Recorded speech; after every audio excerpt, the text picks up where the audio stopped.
คุณพิธา you are representative of Young Voice of ASEAN. You are a member of the Parliament of Thailand. And I can see here that young people in Indonesia know you a lot. They come to ask to take photo with you.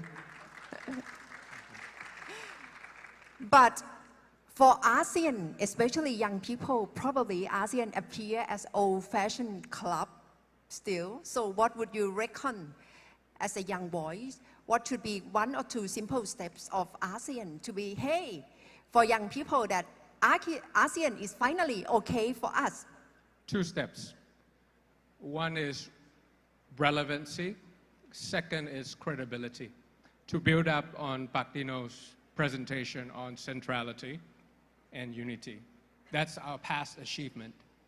But going forward, relevancy and credibility of ASEAN is the most important thing that you can connect with the disconnected youth and the perception of elite-driven ASEAN.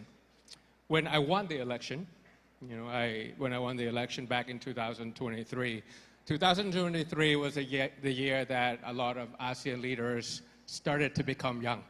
Lee Hsien Loong becomes Lawrence Wong, Duterte becomes Marcos, and things like that. So we became young in 2023. I was sitting in a room with a foreign policy advocate, Fuwadi Pitsuwan, which is the son of the late section of ASEAN.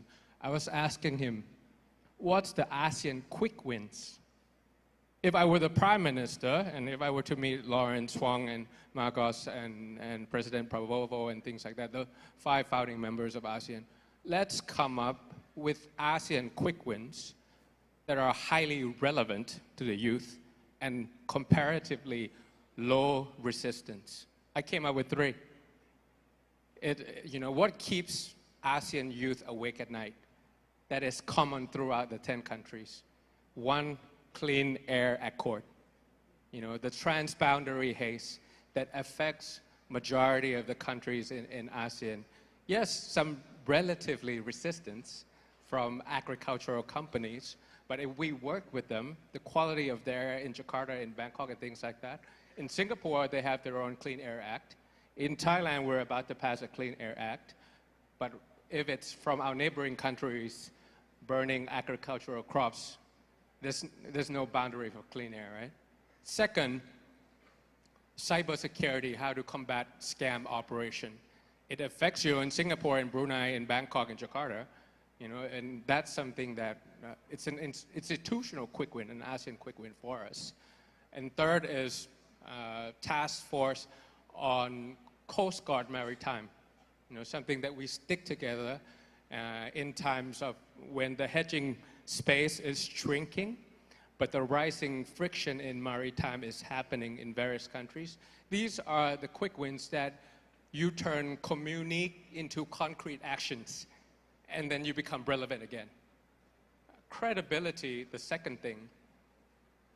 Maybe it's time that we turn the 5-point consensus into a 5-year roadmap on the situation in Myanmar, showing that we understand humanitarian without interfering in sovereignty of another country.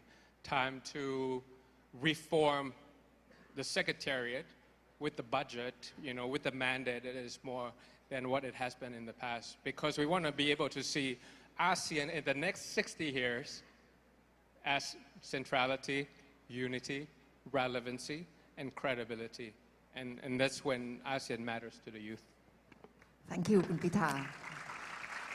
That's 5 points of relevancy of ASEAN to the youth. วันนี้ขอประกาศต่อหน้าทุกท่านในที่นี้ว่าเวลาของพวกเราได้มาถึงแล้ว ฝากกดไลค์ กดแชร์ กดติดตามและกดกระดิ่งให้ด้วยนะครับ